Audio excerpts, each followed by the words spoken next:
اللہ تبارک و تعالی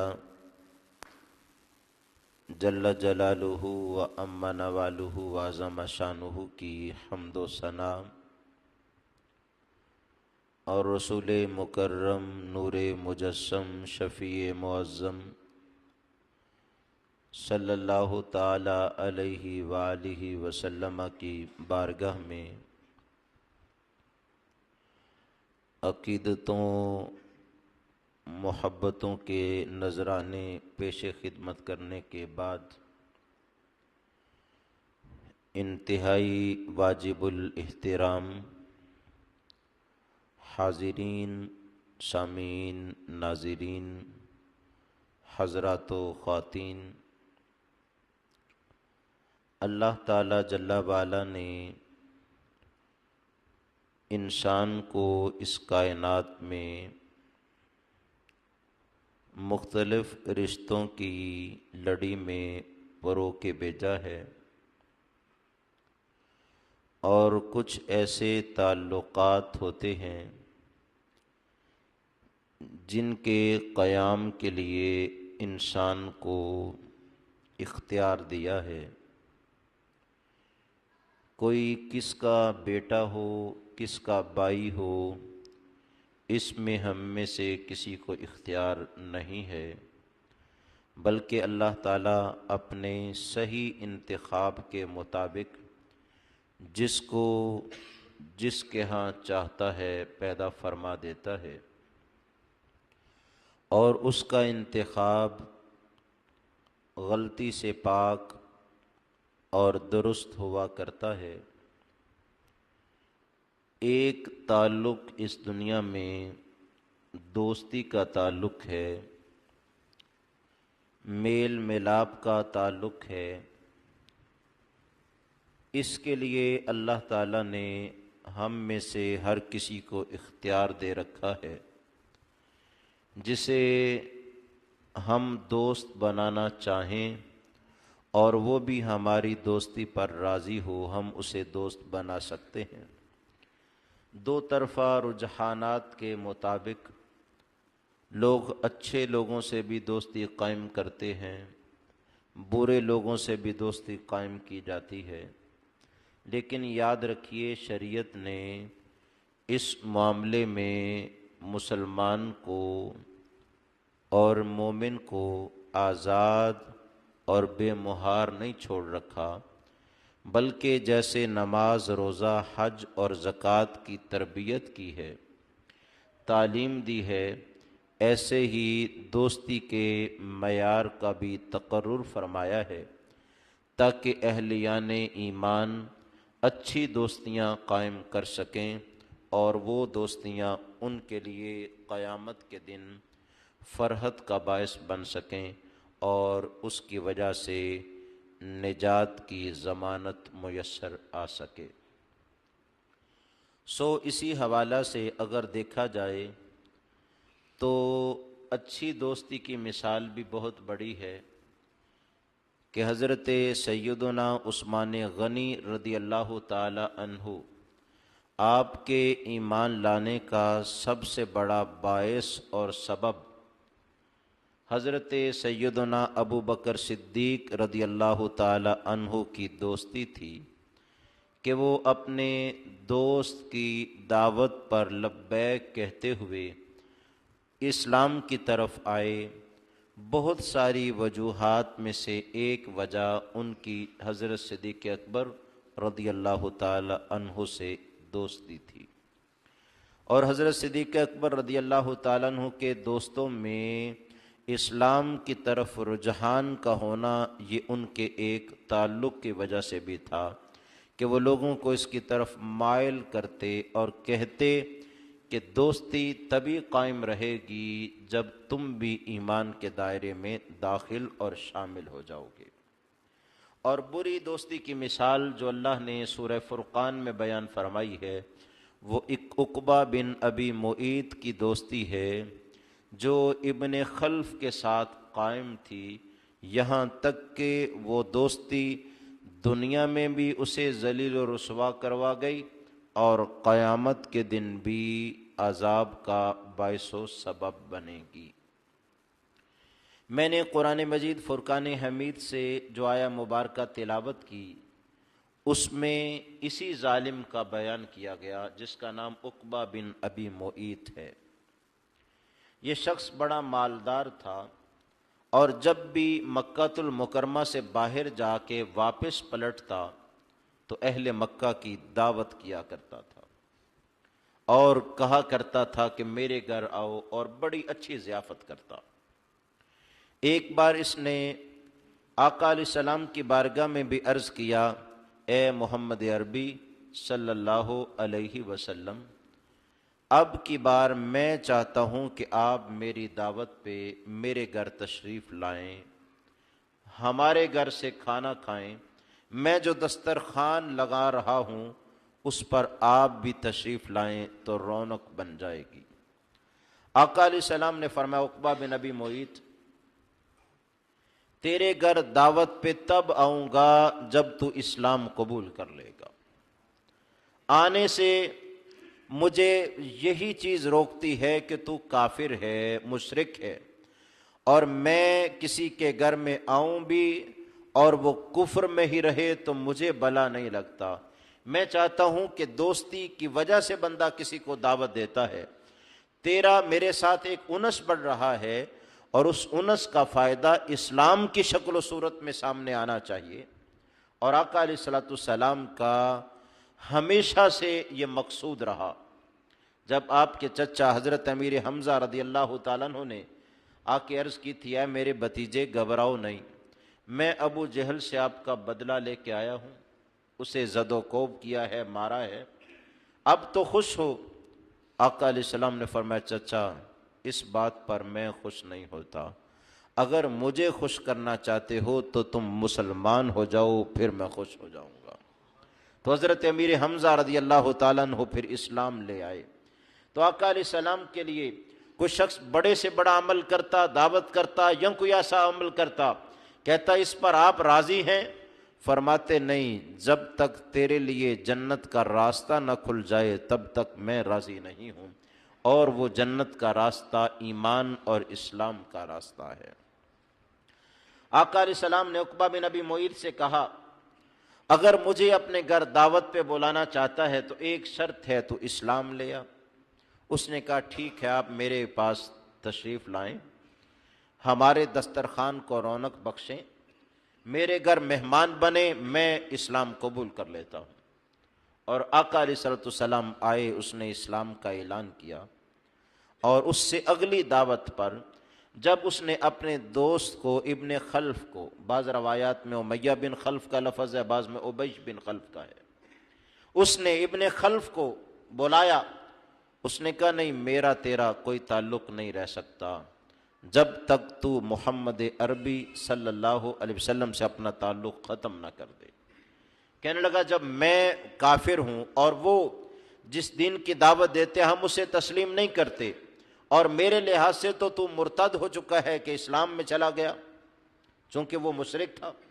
اس نے کہا، شرک کو چھوڑنا ارتداد ہے۔ اس نے اپنے دوست کو راضی کرنے کے لیے کہا، نہیں، میں نے کسی غرض کی وجہ سے، مطلب نکالنے کے لیے اسلام کا اعلان کیا تھا، میں دل سے مسلمان نہیں ہوا، تو میرے ساتھ چل، معاذ اللہ ثم معاذ اللہ۔ یہ وہ شخص ہے جو جنت کے قریب پہنچ کر بھی دوزخ کے نچلے گڑھے کا حقدار ٹھہرا، اور یہ ہرقل کی طرح ہے۔ ایسی اور بھی کچھ مثالیں موجود ہیں کہ جن لوگوں نے جنت کا راستہ قریب سے دیکھ کر کہ آقا علیہ السلام کی محبت میں اپنے آپ کو مگن کرنے کے باوجود بھی اپنی دنیا کی خاطر اور تعلقات کی خاطر دوزخ میں گرنا پسند کیا، اور قیامت کے دن بھی یہ کف افسوس ملتے رہیں گے اور ندامت سے اپنے ہاتھ کاٹتے رہیں گے، چباتے رہیں گے، کھاتے رہیں گے۔ اس کی بدبختی، اس نے کہا صرف یہی نہیں کہ انہیں جا کے کہا کہ میں نے تمہارا ایمان واپس کیا، میں نہیں قبول کرتا، شرک میں مبتلا ہوتا ہوں، بلکہ اس سے بھی بڑی بدبختی کی بات یہ ہے، ابن خلف نے اس سے کہا عقبہ سے، عقبہ میں تم سے دوستی تب قائم رکھوں گا اور راضی ہو جاؤں گا جب تم اس شخصیت کے چہرے پر معاذ اللہ ثم معاذ اللہ تھوک کے آؤ گے۔ اس نے کہا ابی بن خلف، دوستی بہر صورت قائم رہنی چاہیے، جیسے کہتے ہو میں کرنے کے لیے تیار ہوں۔ اس نے کہا کہ میں نے ایمان کا انکار کیا، شرک میں مبتلا رہا۔ پھر اس نے اپنی بدبختی کا اظہار کرتے ہوئے معاذ اللہ تھوکا۔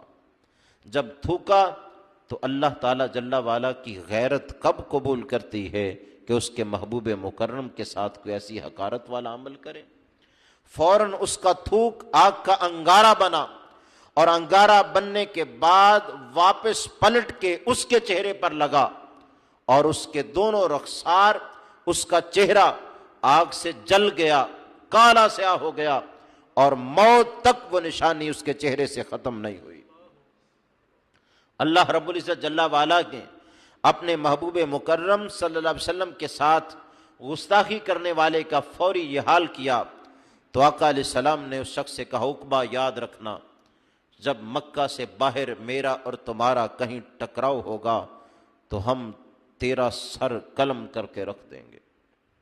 اور پھر وہ بدبخت واپس چلا گیا اور ابن خلف سے کہنے لگا، لو میری تیری دوستی برقرار، جو تو نے کہا تھا میں نے کر دیا۔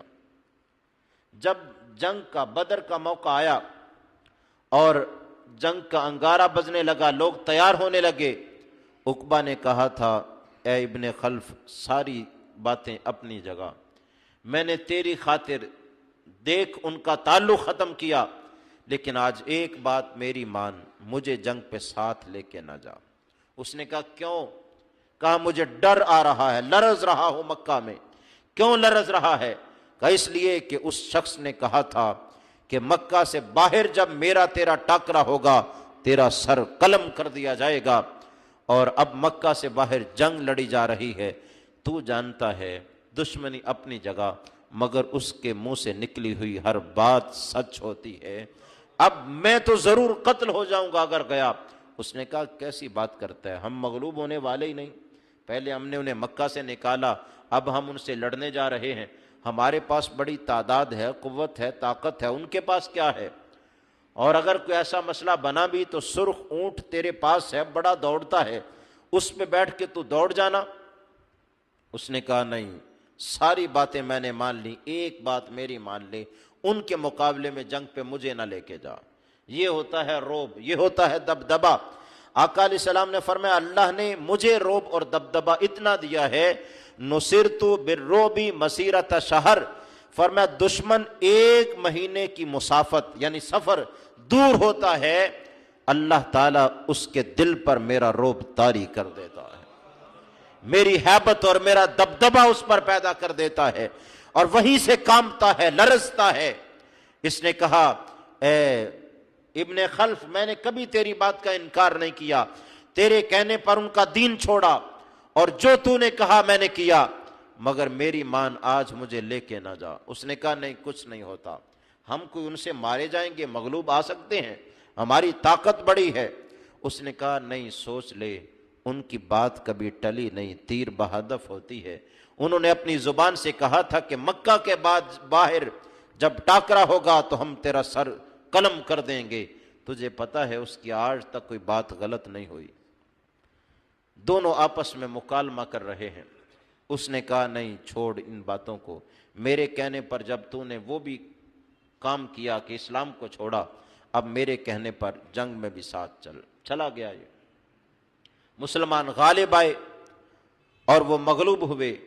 اس نے سرخ اونٹ پر سواری کر کے اسے دوڑایا، جب دوڑایا تو راستہ ہی نہیں مل رہا تھا، دوڑتا اور پھر وہیں پہنچ جاتا، وہ دور نکلتا پھر دیکھتا وہیں پہنچ گیا، الجھ گیا، اور یہاں تک کہ پھر اسے پکڑ لیا گیا، اور آقا علیہ السلام کے حکم پر حضرت علی المرتضیٰ نے اس کا سر قلم کر کے رکھ دیا۔ تو گرامیہ قدر، یہ وہ بد نصیب ہے جس کی دوستی اسے تباہ کر گئی، اور جنت کے قریب پہنچے ہونے کے باوجود دوزخ کے سب سے نچلے گڑھے اسفل السافلین میں گرا گئی۔ قرآن اس کی کیفیت کو بیان کرتا ہے، گویا ہمیں سمجھاتا ہے کہ دوستیاں کوئی معمولی چیز نہیں ہے، بڑی اہمیت والی ہیں، اور دین بھی دوست والا ہوتا ہے، عادات بھی دوست والی ہوتی ہیں، اور اللہ تعالیٰ فرماتا ہے وَيَوْمَ يَعَضُّ الظَّالِمُ عَلَى يَدَيْهِ، جس دن ظالم اپنے ہاتھ چبائے گا، کاٹے گا، اور ندامت کے ساتھ اس قدر چبائے گا کہ ایک روایت میں ہے قیامت کے دن اس کے عذابات میں سے عقبہ کے ایک عذاب یہ ہوگا، یہ اپنے دونوں ہاتھ منہ میں ڈال کے چبائے گا، کاٹے گا، کھائے گا، یہاں تک کہ کوہنیوں سمیت یہ سارے بازو کھا جائے گا۔ اور جب یہ بدبخت یہ کھا چکا ہوگا، اللہ پھر نئے بازو اور ہاتھ دے گا، پھر دوبارہ کھائے گا، پھر نئے دے گا، پھر کھائے گا، تو گویا دوزخ کے عذاب کے ساتھ ساتھ اسے اپنے ہاتھ اور اپنے بازو چبانے کا ایک دوسرا عذاب ہو رہا ہوگا۔ اتنی سختی ہوگی اس شخص پر۔ اب وہاں بولے گا کیا؟ وقت تو گزر چکا ہوگا، لیکن جن کے پاس اب زندگی ہے ان کے لیے پیغام ہے۔ وہ اپنے ہاتھ کاٹے گا اور ساتھ کہے گا، یقول، بولے گا، یا لیتنی اتخذت مع الرسول سبیلا، ہائے کاش میں نے رسول اللہ کا راستہ اپنایا ہوتا، میں نے ان کی دوستی کو قائم کیا ہوتا، ان کے ساتھ مل کے نجات کا راستہ پا لیا ہوتا۔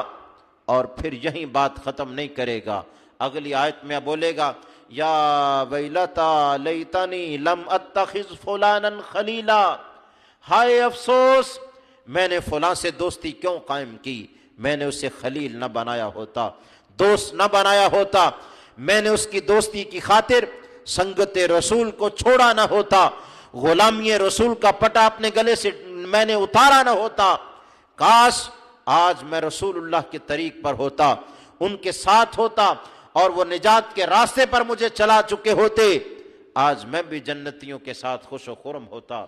لیکن افسوس فلاں کی دوستی مجھے اتنی مہنگی پڑی کہ دنیا میں بھی رسوائی سے قتل کیا گیا ہوں، اور آج بھی ہاتھ چبا رہا ہوں، اور مارے ندامت چہرہ نہیں اٹھتا، مگر اب اس کا کوئی فائدہ ہونے والا نہیں ہے۔ تو گرامی قدر، آپ اس بات سے اندازہ کیجئے کہ دوستی کتنی اہم ہے، کہ اللہ تعالیٰ جل وعلا بری دوستی والے کی برائی کو قرآن میں بیان کر رہا ہے، اور ساتھ یہ بھی کہہ رہا ہے، وہ کہتا ہے ہائے افسوس میں نے فلاں کو دوست نہ بنایا ہوتا، کاش میں رسول اللہ کے راستے پر چلا ہوتا، آج مجھے پشیمانی نہ ہوتی، آج ندامت نہ ہوتی، آج شرمندگی سے چہرہ نہ جھکتا، آج میں بھی فخر سے کہتا کہ رسول اللہ کے غلاموں میں میرا بھی شمار ہے۔ اور گرامی قدر، ذرا اس پر گہرائی سے اگر سوچا جائے تو دوستی کی بہت زیادہ اہمیت ہے۔ آپ دیکھیں، کسی شخص کو بھی اس کا باپ چوری کی تربیت نہیں دیتا، کہ باپ کہتا ہو تم چوری کرنا، ڈاکہ ڈالنا۔ کسی شاگرد کو بھی استاد چوری کی تلقین نہیں کرتا۔ کسی بھائی کو بھی اس کے بھائی بہن اس لیے نہیں ابھارتے کہ تم چوری کیا کرو، ڈاکے مارا کرو۔ تو پھر چوری اور ڈاکہ یہ عمل کیسے شروع ہوتا ہے؟ اگر ڈیپلی غور کیا جائے، گہرائی میں سوچا جائے، تو یہ برائیاں دوستانے کی وجہ سے پیدا ہوتی ہیں۔ سب سے زیادہ ان چیزوں کے لیے جو کچھ ابھارتا ہے وہ دوست ہوتا ہے۔ جب کسی چور سے، ڈاکو سے، برے شخص سے دوستی لگاؤ گے، نتیجتاً کب تک اس کی برائی سے بچو گے؟ وہ آہستہ آہستہ کھینچ کر تمہیں بھی اپنی برائی میں لے جائے گا، اور اس کی لذت تمہیں بتا بتا کے اس کے لیے پروان چڑھائے گا۔ وہ تمہیں سمجھائے گا سال میں، مہینے میں اتنی محنت کر کے کیا کماتے ہو؟ دیکھتے نہیں میں ایک دن میں اتنا لوٹ کے لے آیا ہوں، اور بندے کو ورغلا دے گا۔ اتنے لوگ نشے کی برائی میں ملوث ہیں، پھنسے ہوئے ہیں۔ کیا کوئی ایسا شخص بھی ہے کہ باپ نے اسے نشے پہ لگایا ہو، استاد نے نشے کی تربیت دی ہو، بہن بھائیوں نے کہا ہو بھائی تم نشہ کیا کرو؟ نہیں۔ اگر کوئی شخص نشے میں ملوث ہے تو اس کا باعث اور سبب بھی دوستانہ ہے۔ کسی نشئی کے ساتھ ملنا جلنا ہو گیا، اٹھنا بیٹھنا ہو گیا، پہلے اس نے فری میں دیا، پھر ساتھ عادی بنا لیا، اور پھر اسے دیتا بھی ہے، اسے لیتا بھی ہے۔ علی ھذا القیاس، دو مثالیں دیں، باقی مثالیں بھی سمجھیے کہ برائی جب جنم لیتی ہے تو باپ کی تربیت کی وجہ سے نہیں ہوتا، استاد برائی کی طرف نہیں دھکیلتا، بہن بھائی بندے کو برے راہ پر، عیاشی پر نہیں لے کے آتے۔ جب بھی کوئی عیاشی میں آن گرتا ہے جب بھی کوئی فحاشی میں مبتلا ہوتا ہے، جب بھی کوئی چوری ڈاکہ اور ان کاموں میں ملوث ہوتا ہے، سب سے بڑا باعث اس کا دوستانہ ہوتا ہے۔ لہٰذا اپنا یہ دوستانے پر بھی ہمیں غور و فکر کرنے کی ضرورت ہے، لیکن اپنی اولاد کے دوستانے گہری نظر سے دیکھتے رہنا چاہیے۔ ان کا ملنا جلنا کن سے ہے، اٹھنا بیٹھنا کن سے ہے، رہن سہن کن کے ساتھ ہے، یہ کن کی بولی بولتے ہیں، کن کے ساتھ اٹھتے بیٹھتے ہیں۔ اور حضرت مالک بن دینار کیا کہا کرتے تھے، ان کا جملہ آب زر سے لکھنے کے قابل ہے۔ وہ کہا کرتے تھے کہ نیک شخص کے ساتھ مل کر اپنے کندھوں پر پتھر اٹھانا پڑے، مزدوری کرنی پڑے، یہ بہتر ہے برے شخص کے ساتھ مل کے اس کے ساتھ کھانا کھانے سے۔ اس کے لیے کہ بندہ تو سمجھتا ہے یہ مشقت والا کام ہے، پتھر اٹھانا محنت ہے، اور کھانا کھانا اس میں تو راحت ہے، سکون ہے۔ لیکن وہ کہا کرتے تھے نہیں، برے شخص کے ساتھ کھانا کھانے میں وہ بہتری کبھی نہیں ہو سکتی جو اچھے شخص کے ساتھ مل کے پتھر اٹھانے میں بہتری ہوتی ہے۔ اور وجہ بالکل واضح ہے کہ وہ برا شخص جو کھانا دے رہا ہے، کھانے کے ساتھ وہ برائی کا زہر بھی گول کے پلا رہا ہے۔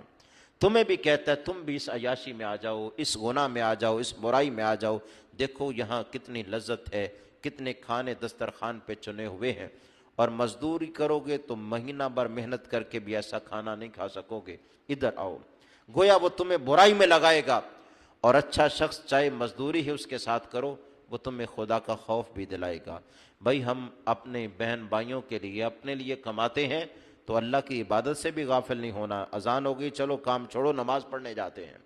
تو فرمایا کرتے تھے کہ اچھے شخص کے ساتھ مل کر پتھر اٹھانا بہتر ہے برے شخص کے ساتھ مل کے کھانا کھانے سے۔ اور ایسا ہو کیوں نہ، آقا علیہ السلام نے بھی خود فرمایا ہے، فرمایا المرء علی دین خلیلی، فرمایا بندہ اپنے دوست کے دین پر ہوتا ہے۔ آپ دیکھ لیں ہم جس معاشرے میں رہتے ہیں، اگر ارد گرد کو دیکھا جائے تو حالات بالکل واضح ہوتے ہیں۔ باپ کی بات کو اتنی ترجیح نہیں دی جاتی، استاد کی بات کو اتنا رتبہ نہیں دیا جاتا، بہن بھائی کی بات کو اتنا ترجیح نہیں دی جاتی جتنا فیصلہ دوستوں سے لیا جاتا ہے، اور دوست کو اپنا زیادہ ہمدرد سمجھا جاتا ہے۔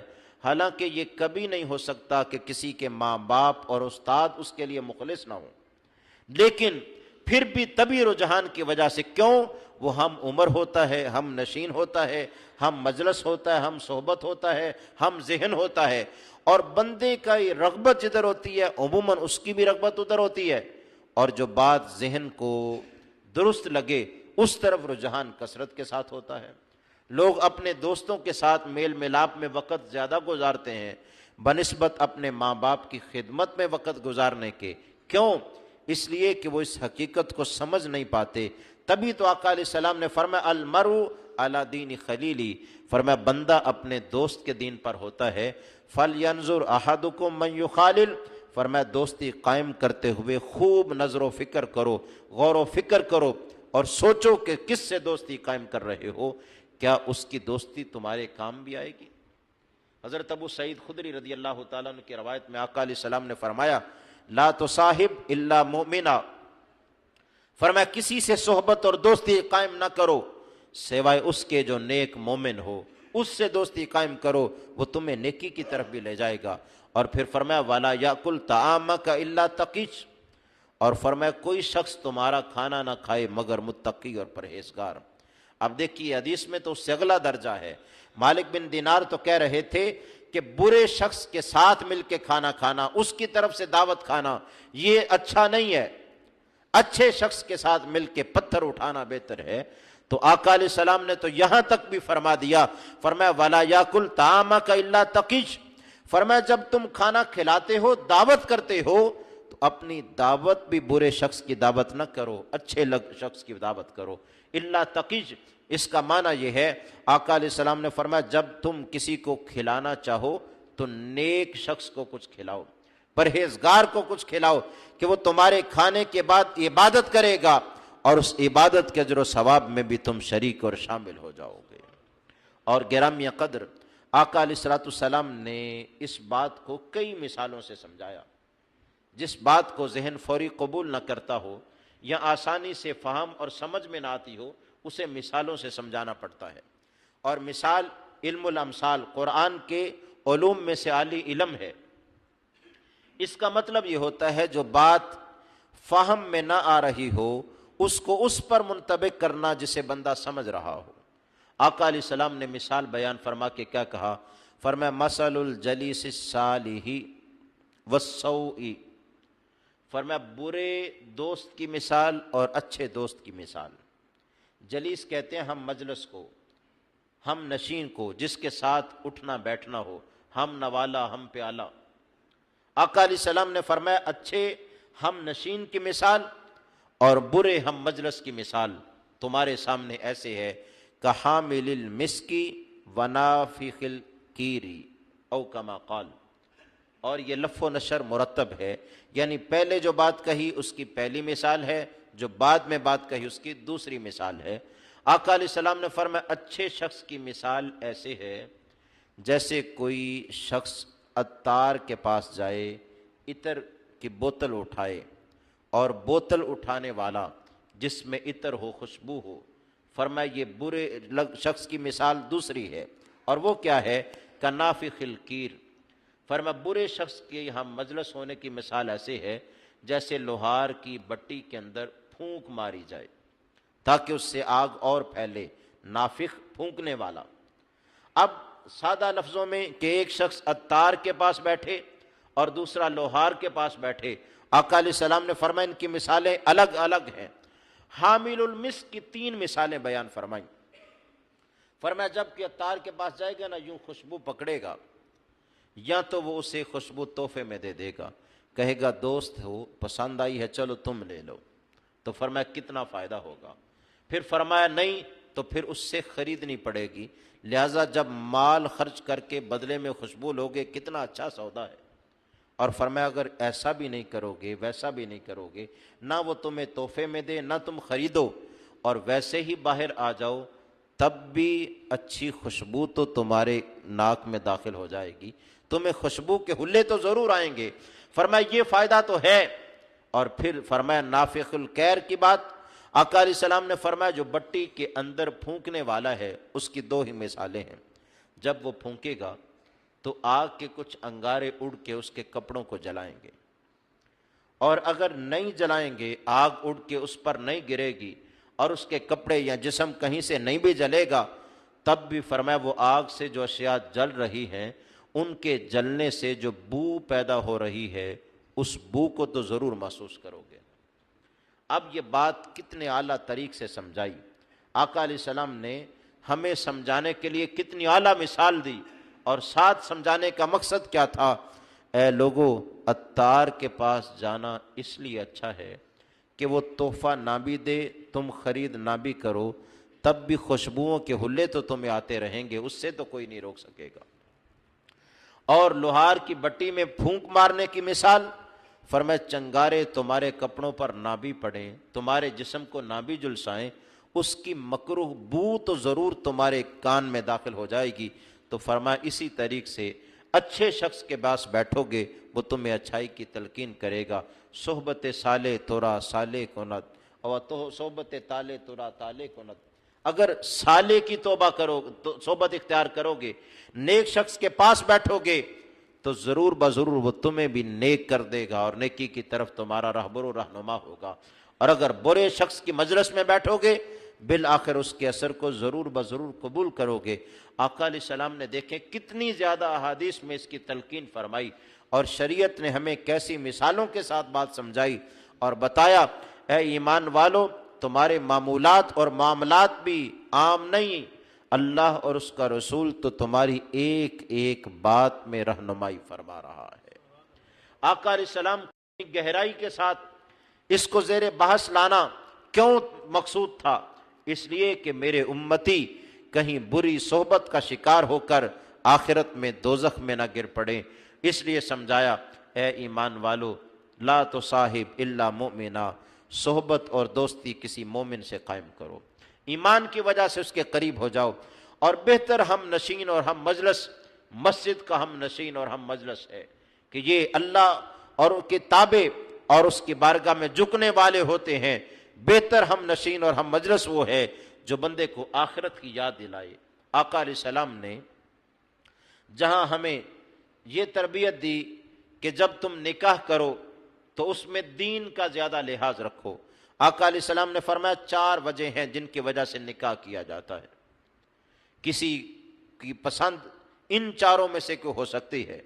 پہلی بات مال و دولت، کہ کسی کے مال و دولت کی وجہ سے اس سے رشتہ کیا جائے۔ دوسری بات حسب و نسب، کہ وہ عالی نسب ہو۔ تیسری بات حسن و جمال، کہ وہ خوب رو اور خوبصورت ہو۔ اور چوتھی بات فرمایا دین اور خوف خدا۔ پھر ساتھ ہی ہمیں تعلیم دی، فرمایا جب ان 4 چیزوں کا لحاظ رکھ رہے ہو کہ دیکھ رہے ہو اس کے پاس مال و دولت کیسا ہے، اس کا حسب و نسب کیسا ہے، اس کا حسن و جمال کیسا ہے، اس کا دینداری کا جذبہ کیسا ہے، تو فرمایا تم اوروں سے بھی بڑے مشورے لیتے ہو، فلاں جگہ رشتہ بچے کا کر دیں یا نہ کریں۔ فرمایا ایک رسول مکرم بھی تمہیں حکم دے رہے ہیں ان 4 میں سے کسی کی دینداری کو ترجیح دو۔ اور ساتھ ہی فرمایا بہتر بیوی وہ ہوتی ہے جو تعین علی امر الاخرہ، گھر میں جب کوئی چیز زیر بحث ہو، فلاں موقع پر کیا خرچ کریں گے، کیسے جائیں گے، کیسے آئیں گے، تو وہ ایک بات کہے ویسے کرنا جیسے اللہ اور اس کا رسول راضی ہوگا۔ ہم کہیں آخرت کو خراب نہ کر لیں۔ تعین علی امر الاخرہ، آخرت کے معاملے میں جو مددگار ہو، آقا علیہ السلام نے فرمایا وہ سب سے بہتر ہے۔ اور جو ہر جگہ دنیا کو ترجیح دیتی رہے کہ ناک بچاؤ، لوگوں سے مقابلہ کرو، فرمایا وہ تمہاری آخرت کو تباہ و برباد کر دے گی۔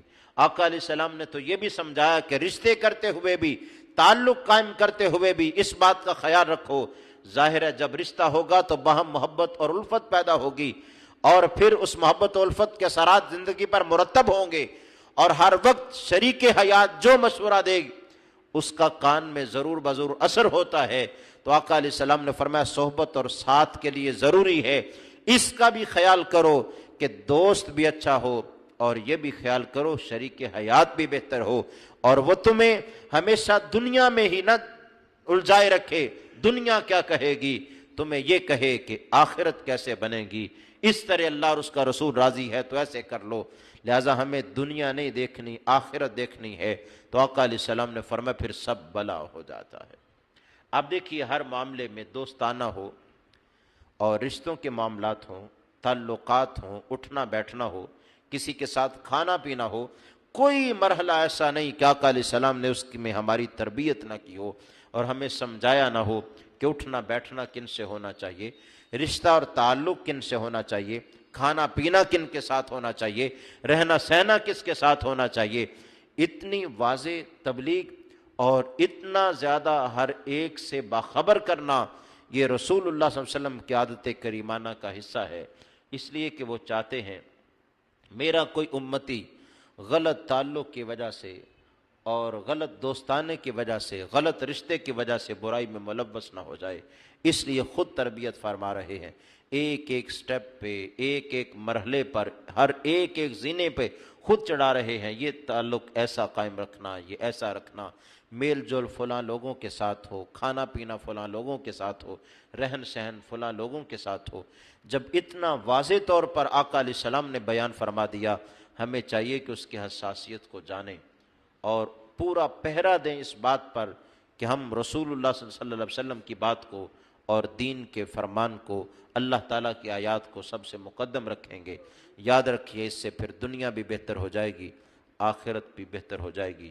اے مالک الملک، ہمیں صحیح معنوں میں ایسی دوستیاں قائم کر کے حسنتاً فی الدنیا و حسنتاً فی الآخرہ کا عملی نمونہ بنا۔ آمین۔ وما علیہ الا البلاغ۔